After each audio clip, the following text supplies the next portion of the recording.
Hello, my name's Ron Haley, and here we are in our one rabbit room at Hops a Lot.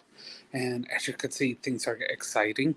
We have the Hoover Monster, even though it's not a Hoover, but that's what we call the vacuum cleaner. And we are in the middle of cleaning this morning. And so we have some of our rabbits hopping around here because some of them like to help. But typical in our rabbit rooms, what we have here is we have all our supplies. We have medicines that we can give under vet orders. We have things for doing IVs when we have to do those because exotic vets are not easy to come by. So we have certain things that we can do. I have been a vet tech. I just want you to know that. So there are things that I can do under vet instructions. We are not veterinarians.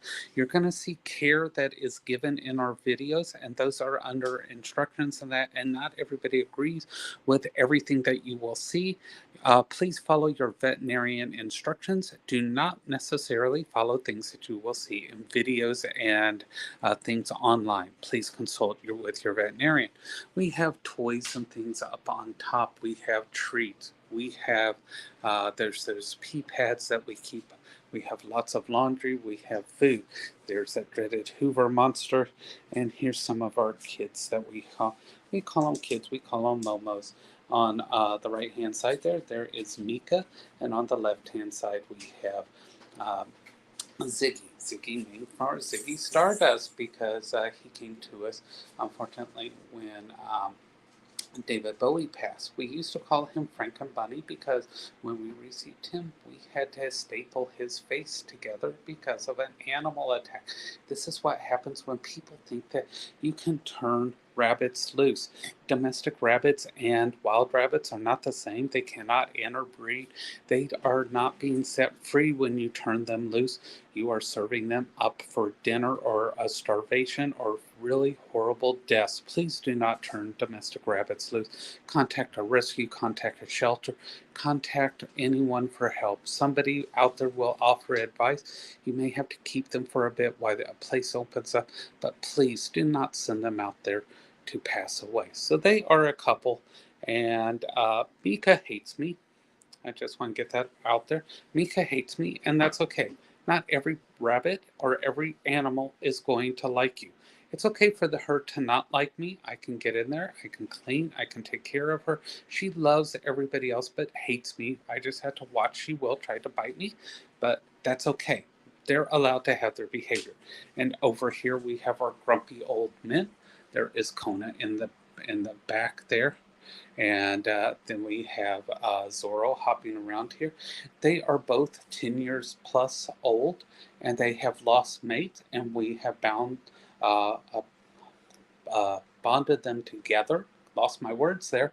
And so now they're able to have companionship, and this is quite all right. Rabbits live in warrens. People think that males have to be with females, females have to be with males. This is not true. They can bond together. It is nothing unusual or weird about it. They live in warrens or groups. So this is quite all right. They're happy together at being grumpy. And you can see that they are getting some cleanup around their litter box. They're getting new pee pee pads because with them being older, they cannot contain their urine as well as a young bun. So the Hoover Monster is going to get loud in here, so I'm going to step out so they can clean. But I do want you to see that they get used to this. And this is Steve. He works here. Hi, Steve. And Steve consents to that being video. Your name, Steve? Your name? My name is Steve. And he consents to this, of course, because of working in here. And you'll watch when the vacuum comes on. They may leave. Go ahead, Steve. But they're not really scared of it. When we prepare our rabbits to be able to go out into adoption, one of the things that we like to make sure is we want them to be able to handle real world situations, and that is vacuum cleaners, microwaves, televisions, things like that. So we have to get them accustomed to the sounds of a home. And these are things that pet shops do not do. So I want you to think about the reality of when you purchase an animal. You know, you are purchasing a product when you go into a pet store. You are purchasing a product. They are not selling you love. They are not selling you an animal. They are selling you a product. This is not to down a pet shop. This is what they do. When you are getting from a rescue, you are getting a pet or an animal, but you're also getting a member of a household and one that has been acclimatized to a household. So I want you to think about that. You're also getting a spayed and neutered animal.